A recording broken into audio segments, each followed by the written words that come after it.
Man, quite the show we had. Ladies and gentlemen, do not adjust your set.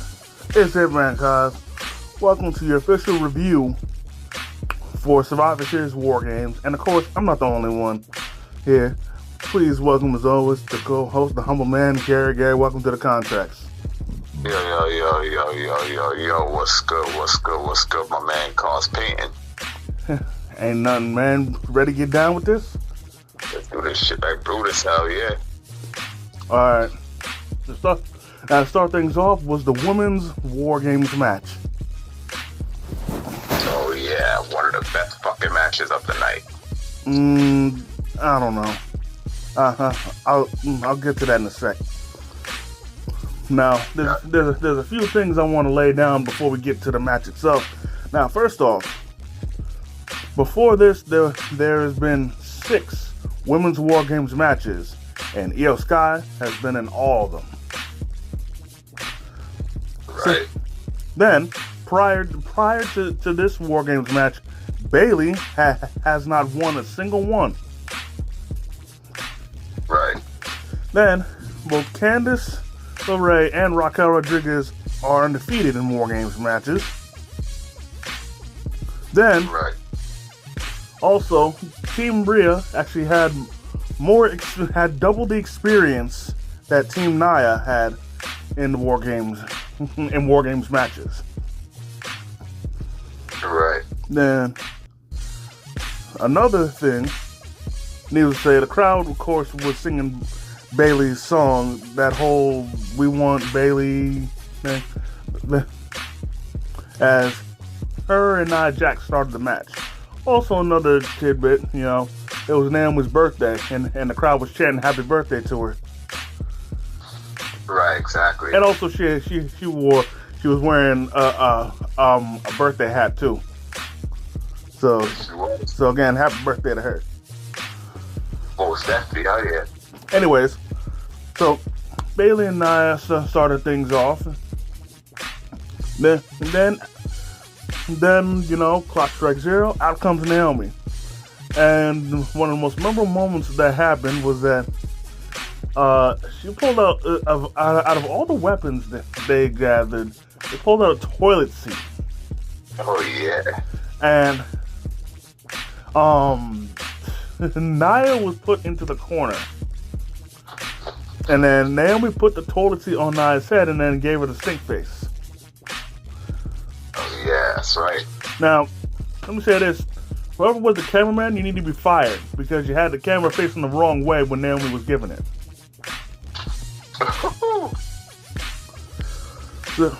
But then again, y'all always have the camera facing the wrong way when they're using the move nowadays. Exactly. Anyways, clock strike 0. Out comes a member of Team Nia. Now, at first, Tiffany Stratton wanted to enter. However, Candice LeRae stepped in front of her and went out. Right. Then Candice actually had a pretty dope double move where she hit a code breaker on Bayley, but then at the same time she hit a senton on Naomi. Like when she landed back for the code breaker, she landed on top of Naomi. So that was pretty dope. And then after that, she hit the lion salt onto Bayley with the help of some chairs for some added oomph. Exactly. Then clock strike 0, out comes Bianca Belair. And she introduces a fire extinguisher, a chair, and, to the crowd's delight, a table. Right. Then clock strike 0 again, in comes Tiffany Stratton.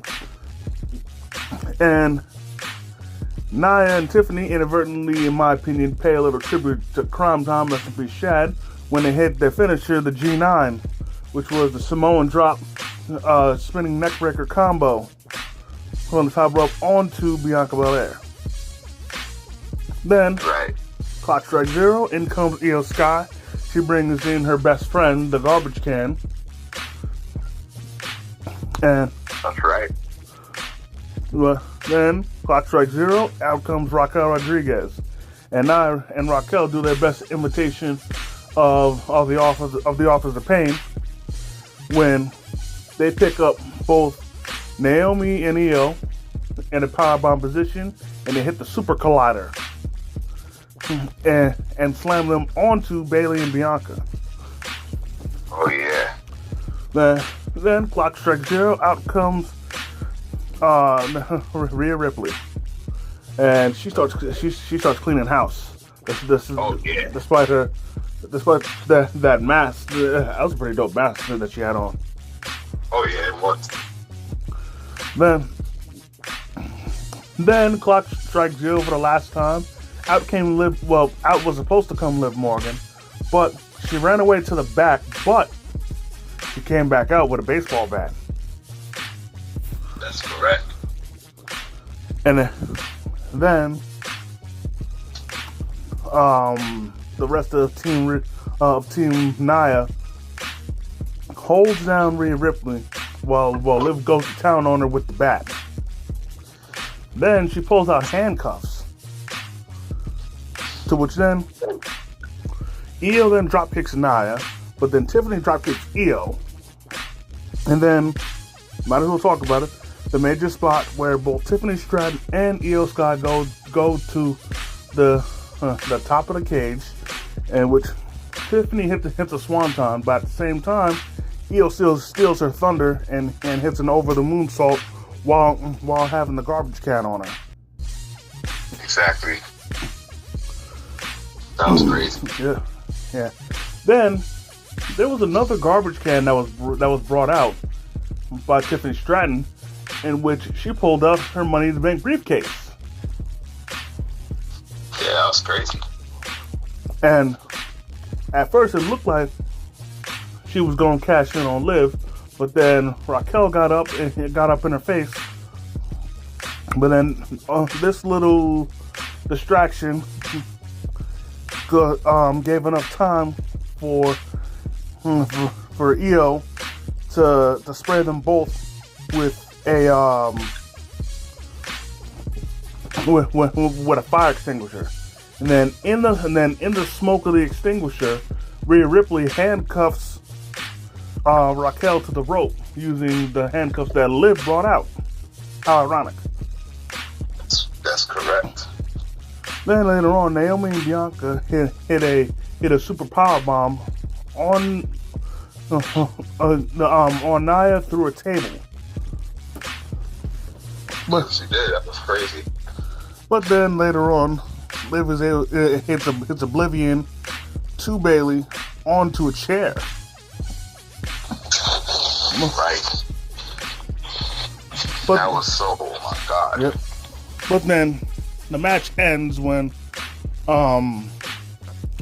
Rhea and Liv are on the top turnbuckle, and Liv tries to go for Oblivion, but Rhea counters, hits the Riptide, 1, 2, 3, and Team Rhea wins. Now, I will say this: number one, I'm surprised that there wasn't the turn that we thought was going to happen. But at the same time, I know you liked the match. I'm sorry, I was very disappointed in the match. Don't get me wrong, there was parts of it that I did enjoy, but overall I was disappointed. The biggest reason why I was disappointed was because, if I'm being honest, the match was sloppy. Because for me, there was too many botches, too many missed moves, too much standing around. And then when it came to the moment with Io and Tiffany, in my opinion, that was the worst moment. The reason why it was the worst moment is because they were taking way too long to set it up.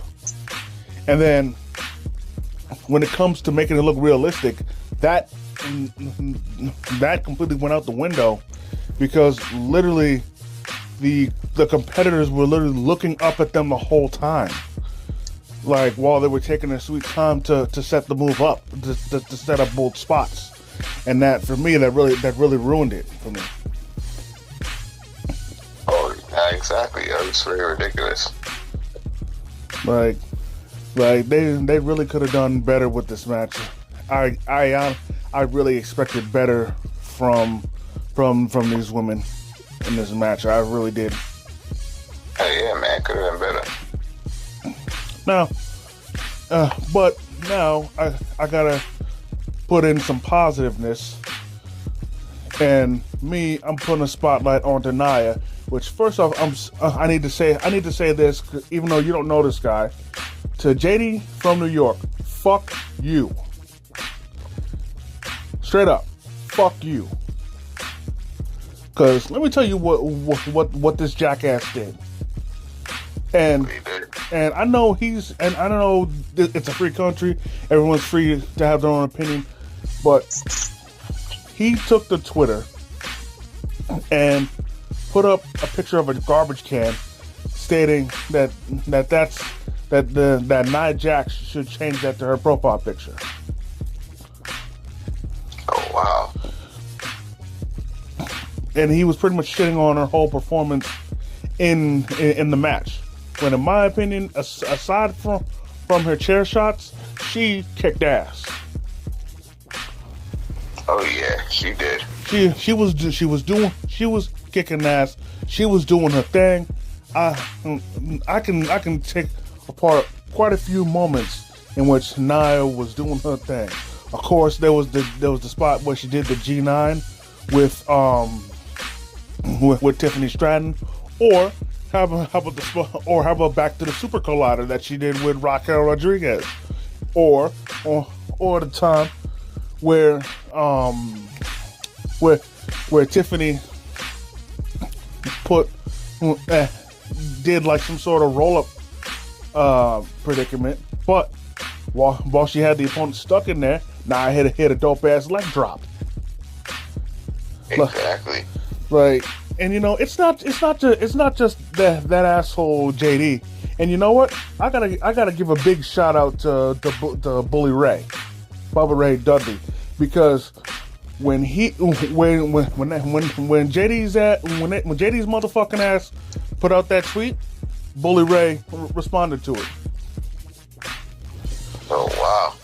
So big shout out to Bully Ray for coming to Nia's defense, even though she took it in stride. Right. But anyways, so yeah. You know, so yeah, not just JD's motherfucking ass. You know, I'm tired of everybody still trying to shit on Nia when yet this has been her best run yet.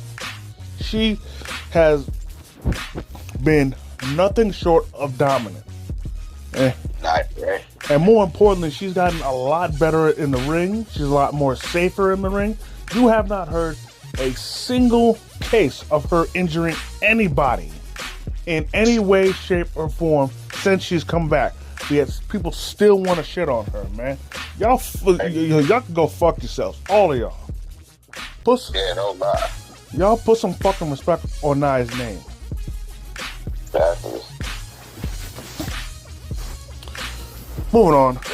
Exactly.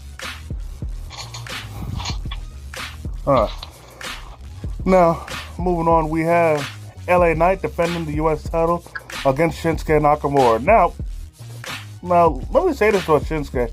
I like this new much darker persona. I really love it. Like out of all the times of him being a heel, this has to be his darkest character yet, and I love it. Oh, Steph, I want to make that. And I'll admit, the theme we had on SmackDown, and honestly sounded like it wasn't finished. Yeah, kind of. But the theme we had here at Survivor Series, amazing. This obviously was the final product of the theme, and his theme, along with the entrance, absolutely amazing. You know what I'm saying? Right up the back, right? And you know, there's one thing that I really like that emphasized on this match, and that's pretty much Nakamura pretty much had the advantage the whole match. Like LA Knight was completely thrown off his game. Yeah, that's right. But they said if you're gonna be taking, oh my bad, nah, because that match, my bad. With Nakamura and LA Knight, yo, man. Oh my God. Honestly speaking, though, I mean, I wanted either one to win, but LA. I mean, I didn't want LA to lose it so soon, but I mean, Nakamura's been a minute since he had a mid-card title, or even a title period. Oh yeah. Even better. You said it better. Yeah. Now, here's the thing. I understand that there's still people on the internet that want Nakamura to have a world title. Honestly, for now, all I can say is be happy that he has this one, and just be patient. And don't get me wrong, I know he's been in WWE for a long time now, but even still, I think his time will come. Exactly. But anyways, during the match, there was some spots he hit that I thought was pretty dope. In which, first off, he hit his reverse exploder from the top rope. That was pretty dope. And then what ultimately sealed LA Knight's fate was when Nakamura hit a DDT on the steel part that was in between the two rings.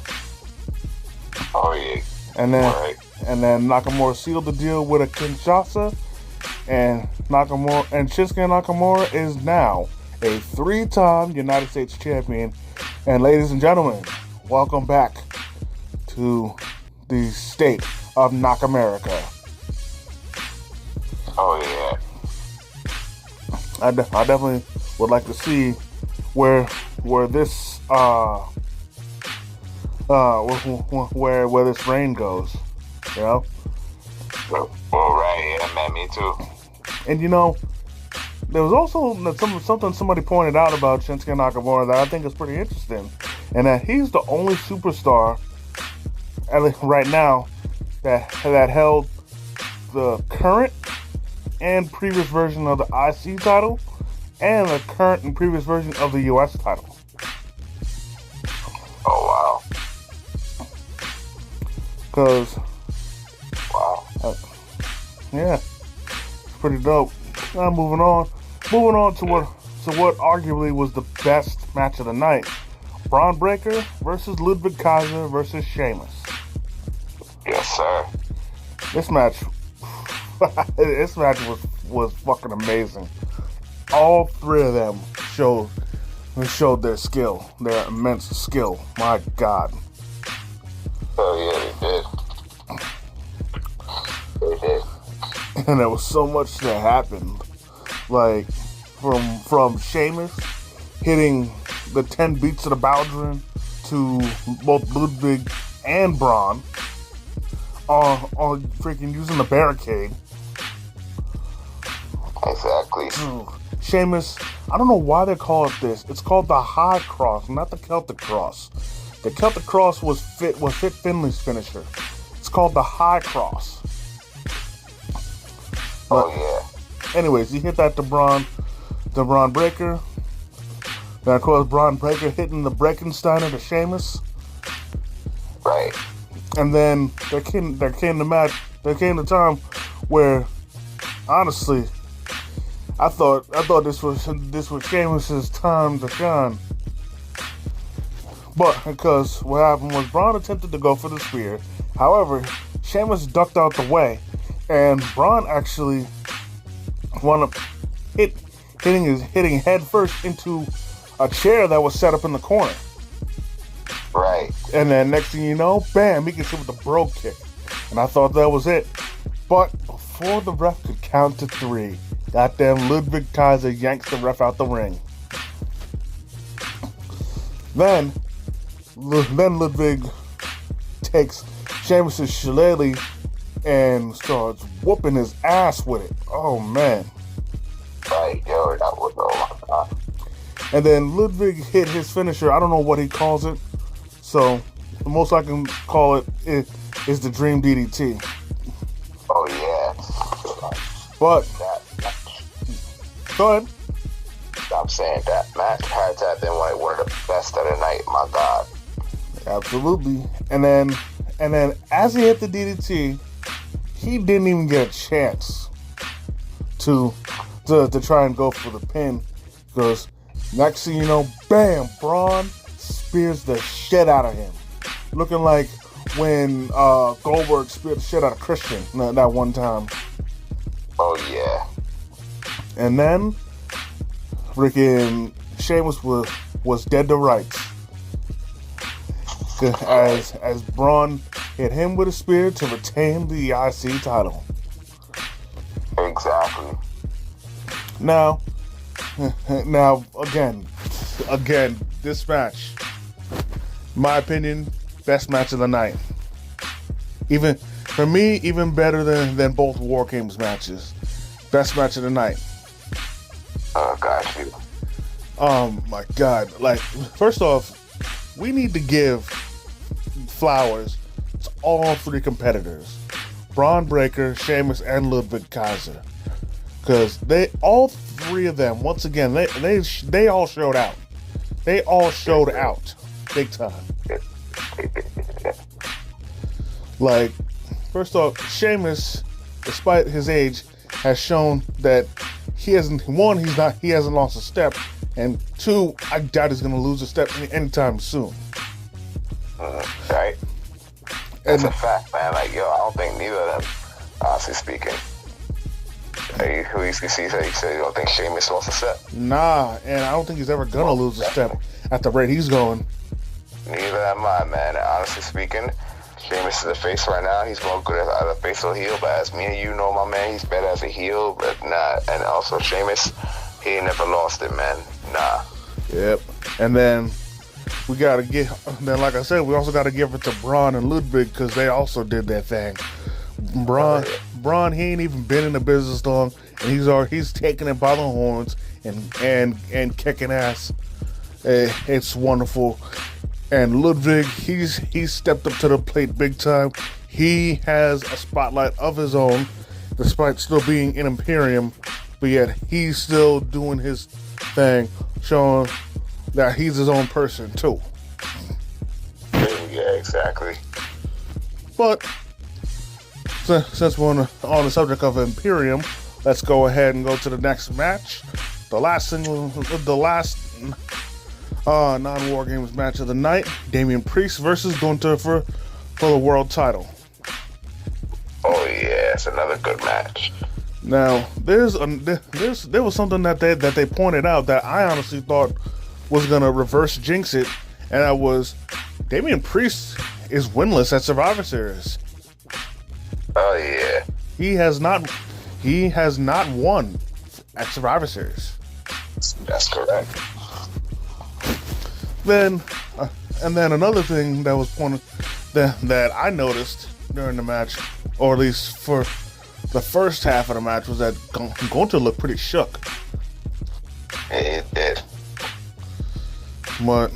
But in any case, he still fought, and honestly, I think him being shook was more of a front, as he was analyzing Priest and trying to find the opening. Oh yeah, most definitely.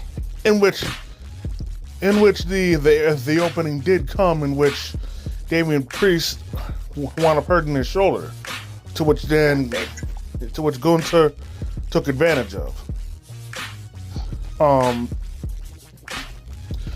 But Priest still fought his ass off. He did try a Razor's Edge one time, but his arm did give out. And then, oh yeah. And then Gunther took advantage of this, locked in a sleeper, but then turned the sleeper into his powerbomb. But right. But there was a pretty dope spot where Damian Priest actually took a page out of Braun Breaker and did a super hurricanrana, and then he was able to hit the Razor's Edge.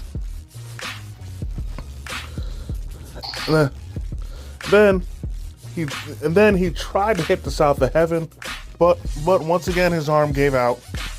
To which then Gunter then chopped him. However, I honestly think the chop woke him up, because he tried South of Heaven again, but once again his arm gave out. Then this next part really surprised me, where Gunter actually took a page out of Brock Lesnar and locked into Kimura. But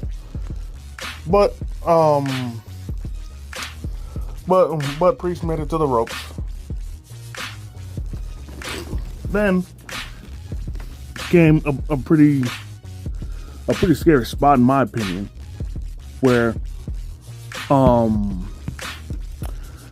both Gunter and Priest were on the top rope, but then I don't know what happened, but they both crashed, and Priest landed on the outside, and Gunter landed in the ring. Yep. And also, when that match with Gunther and Priest was a good match, but when they both landed, like, oh my god.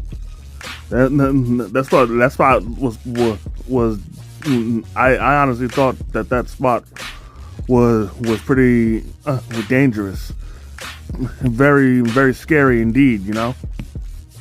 Oh yeah, most definitely. Like, yeah, I could not blame you for thinking that, because the way it looked was indeed scary. My god.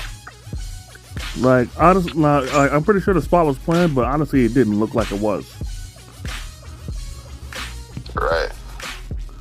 And then if you paid attention, Priest was saying it's out, and then for him to give me a second, that's what also helped make it look realistic. Exactly.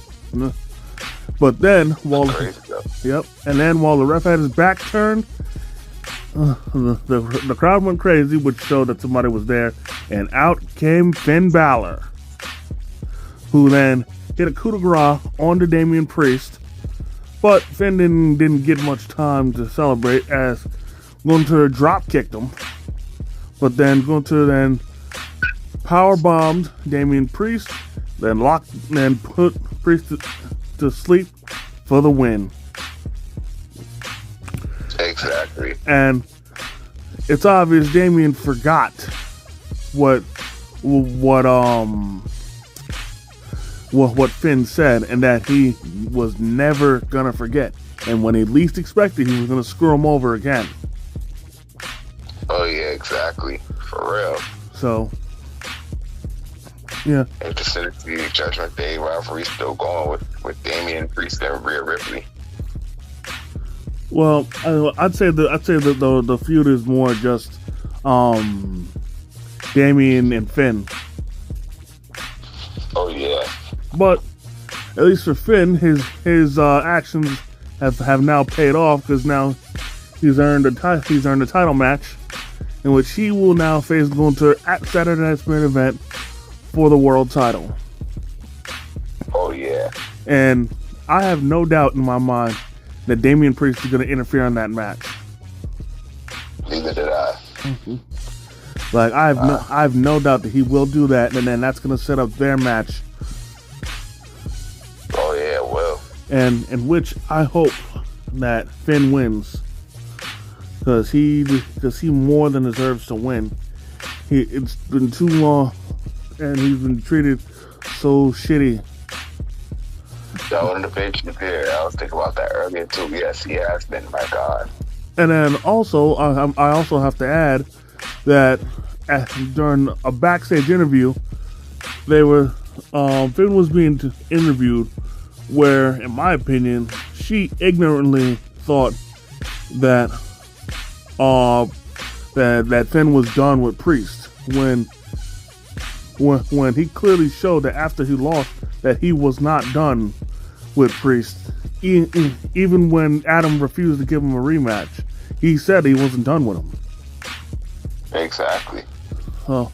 And sure, he was doing other shit and defending the titles, but what the hell would make you think that he was gonna forget about that? Exactly.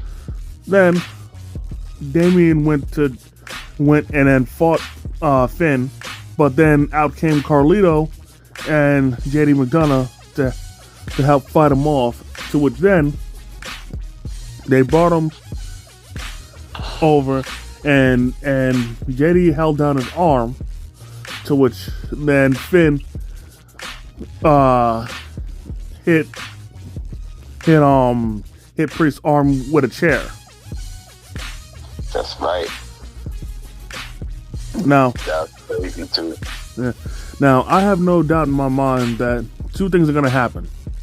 Number one, Damian Priest is going to cost Finn and JD the tag titles. Oh yeah, that's a definite. But I tell you what, if he doesn't do that, then I'll be surprised. And then, Right. and then when it comes to Finn's world title match, Damian's going to interfere in that one too. Yeah, main event next Saturday. Yep. And also another thing I have to bring up when it came to this match, Priest vs. Gunther, is that once again Priest loses again and remains winless at Survivor Series. Right. With that, Exactly. with that aside, we now have the men's War Games match. And there was something that happened with the women's War Games that I didn't realize, because they showed it with the men's one, is that they did the whole NFL intros with everybody. You know, for all you football fans, where whenever the offensive line and defensive line gets introduced, the players will say their name and then where they're from, and then pretty much everybody would say their name and either an accomplishment, where they're from, or just something random. Oh yeah. Freaking, and for me, the best ones freaking was of course we had Roman Reigns, Eye on the Relevancy, Solo Sikoa, Tribal Chief University, Bronson Reed, Tsunami State University. Honestly, that sounded dope as hell. Oh yeah. Or better, who could forget Tamatonga's freaking? It was University with a PhD in studies. Oh yeah. That was hilarious. Man, and then Jey Uso was like first round draft pick, Yeet University, and then Jimmy Uso was like NYU, no Yeet University. Right. Now tell me, dogs, if that was you, how would you say yours? I would say, should I say Gary Dawkins, straight out of Brooklyn, New York. Yeah. Brooklyn all day. Brooklyn, we go hard. Brooklyn, do or die. Me, I'll be like Hitman Cause, School of Hard Knocks. Or I could say mine's too. Or I'll say mine's too. Oh, humble man, School of Hard Knocks. Yep. Or no. Or better yet, freaking take a page out of Terrell Suggs. Be like Ball So Hard University. Yeah, yes. Yeah. But anyways, before we go any further off topic, let's get back to the match. Now, before we get into the match, now just like with the women, there's a few things that needs to be brought in, that needs to be brought in to lay the foundation along with the NFL shows. First off, Sami Zayn, he's 2-0 in War Games matches. And when the Bloodline came out, every member of the Bloodline was wearing all black. And then when the OG Bloodline came out, they were wearing black and red. That's right. And then also something I also found out was that Roman Reigns initially was going to wear white,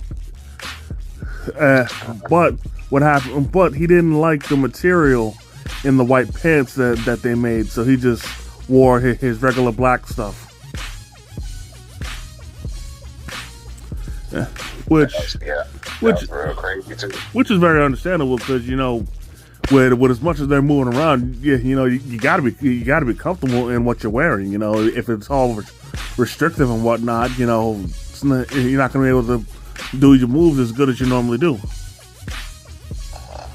Exactly, man. For real, like we're gonna beat you there. Yep. Then there was something else, something that was brought up where the Bloodline, they all came out together at once, whereas the OG Bloodline, they came out separately. Oh yeah, they did. Then speaking of coming out separately, I thought that was funny when Punk came out, where once the Bloodline was inside the cage, he purposely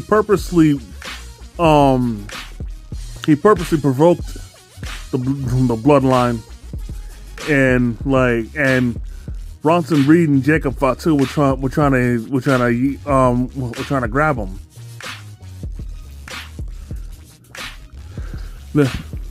Then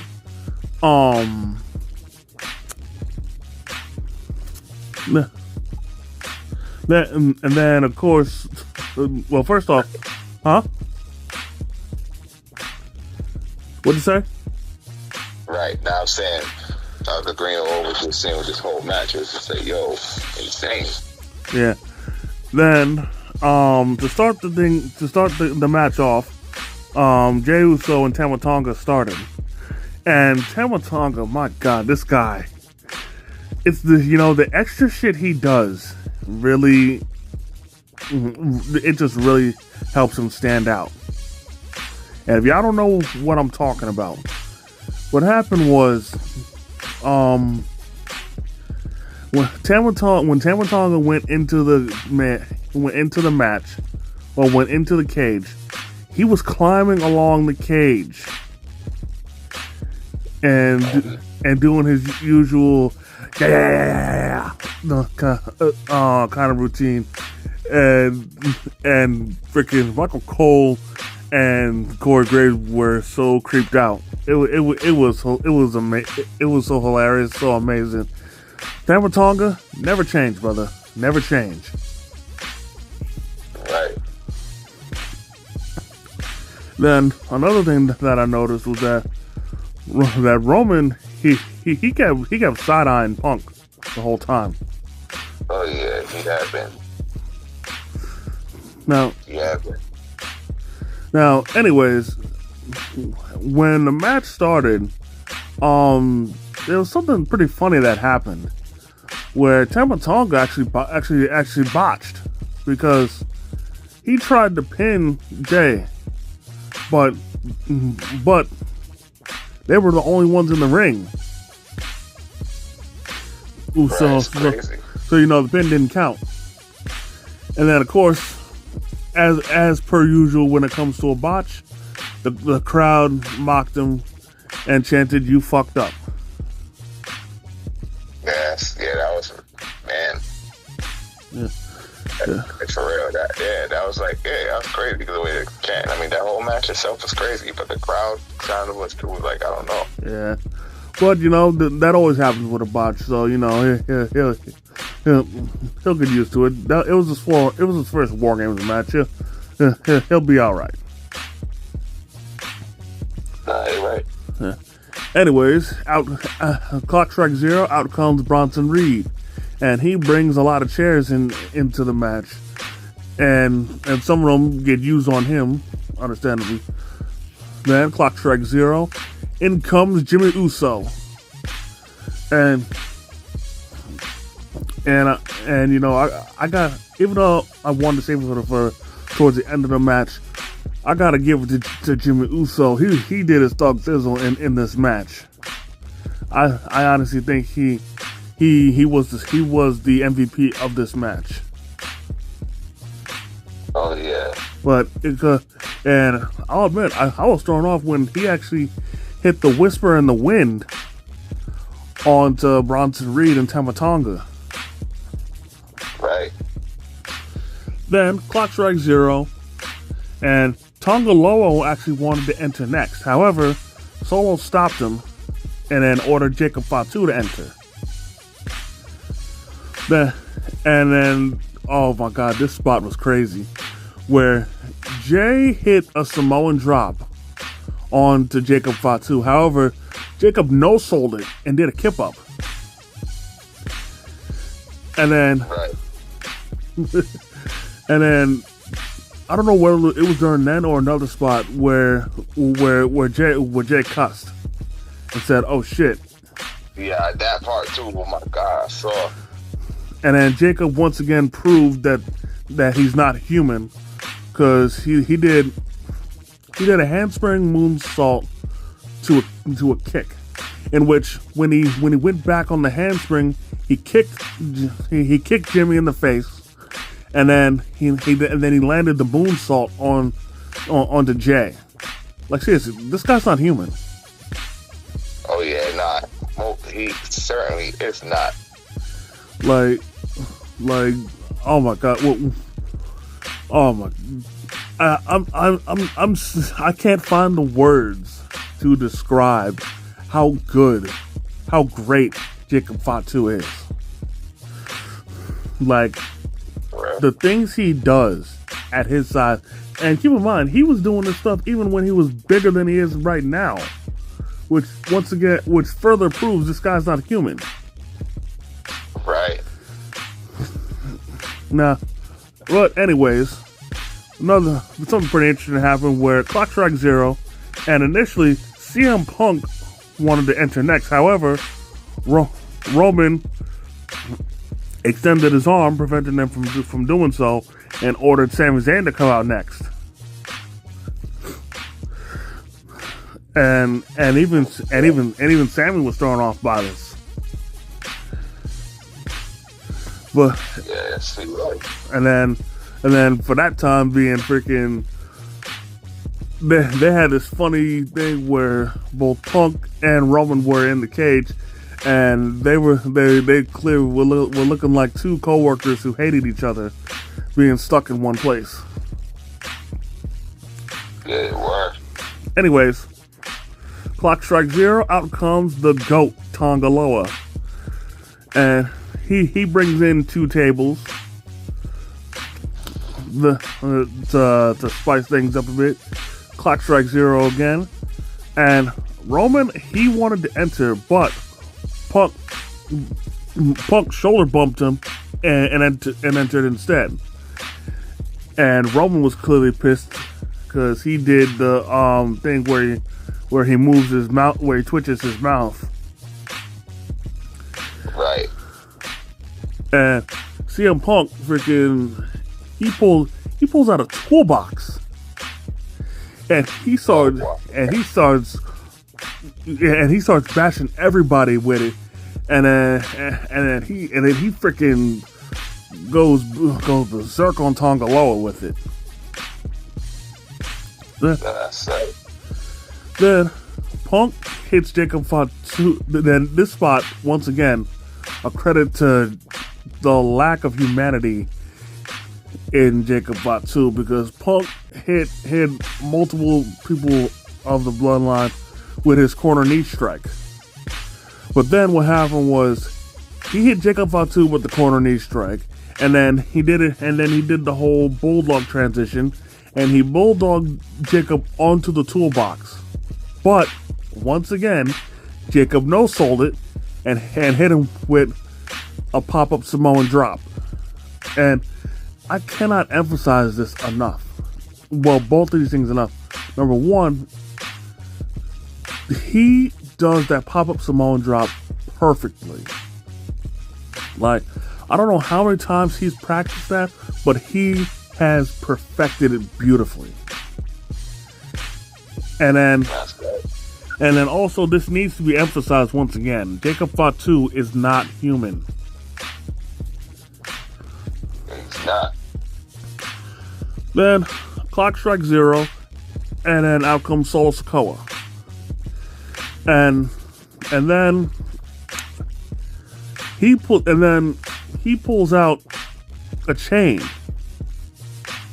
and then to which then he then locks the cage door to keep Roman out. Now I don't like this method because dudes seem to forget that until everybody enters the match doesn't start.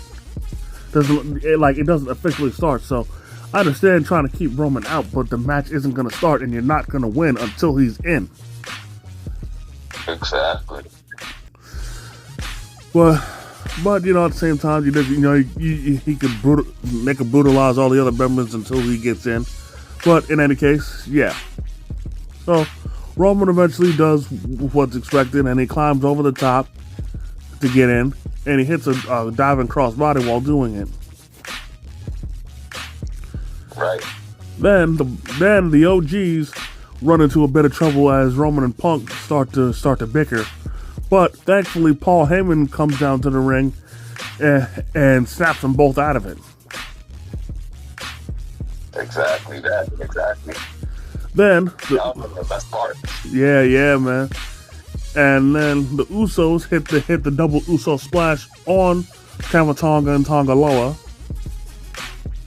Then this spot, I thought this spot would have cost the OGs, where Solo attempted to hit the Samoan spike, but Roman ducked it and he hit the spear. However, Solo sidestepped it and he went spearing CM Punk.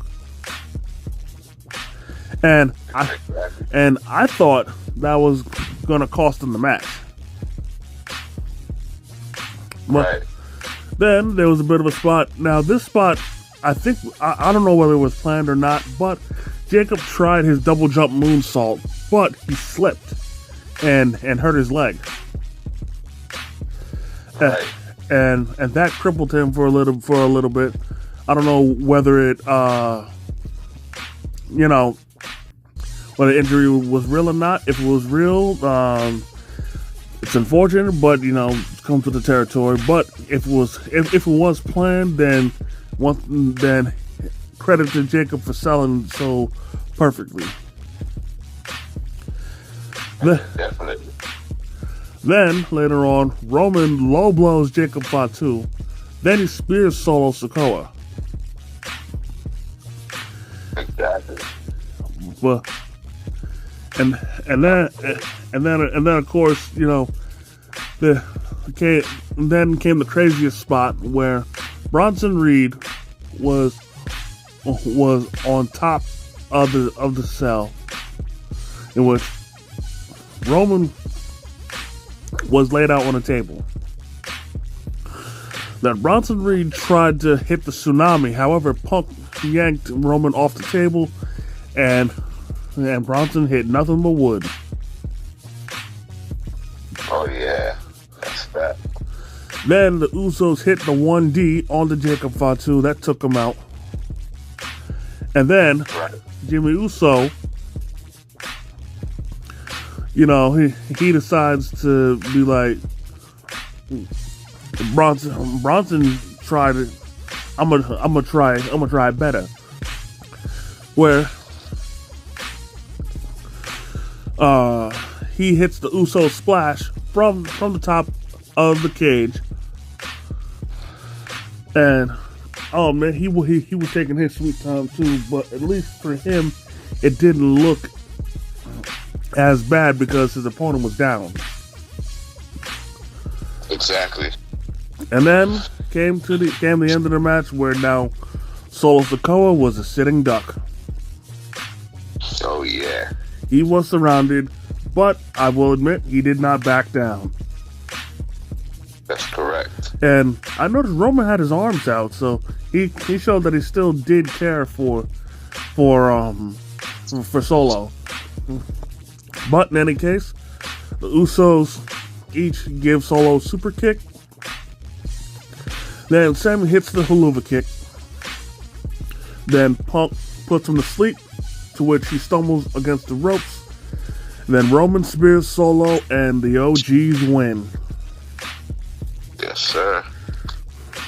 Now, this match was great. I'll admit, there was something I really didn't like, in which, in my opinion, I think they were stalling at the end of the, after the match ended, they were stalling. The reason why I say it is because they were doing a lot of standing around with, while they weren't celebrating, and right, and and nothing happened. There was no turns and nothing. But right. But other than that, this match was pretty good. The whole pay-per-view overall, is something I have to mention that we had quite a few real injuries. Yeah, we did. Well, first off, in the triple threat match, Sheamus unfortunately broke one of his ribs. So, in a way, Ludwig Kaiser returned the favor for when Sheamus broke his ribs.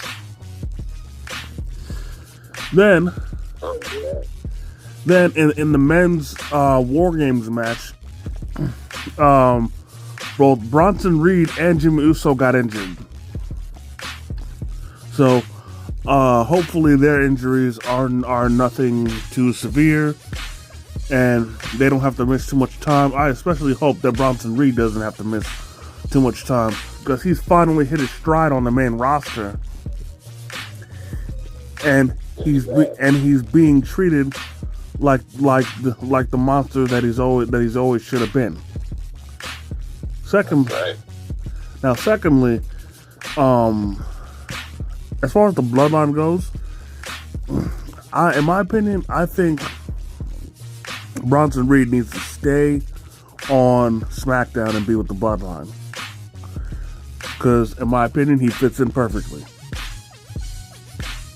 Yeah, it'll be good. Yeah, it will be good. Honestly speaking, he does. So definitely that.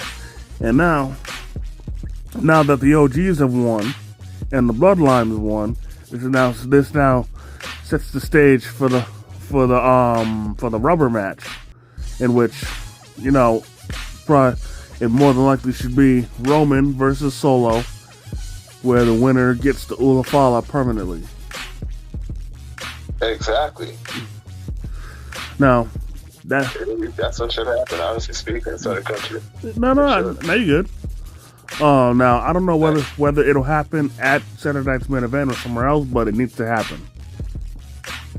It really does.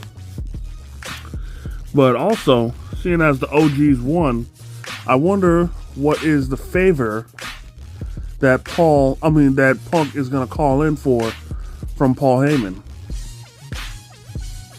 Yeah, exactly. But we'll cross that bridge when we get there.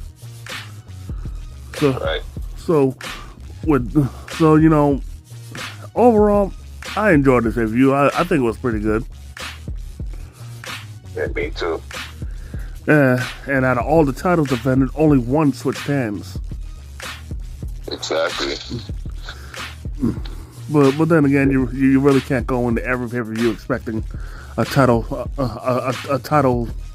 change. But it is what it is. Exactly. But yeah, overall, I enjoyed this.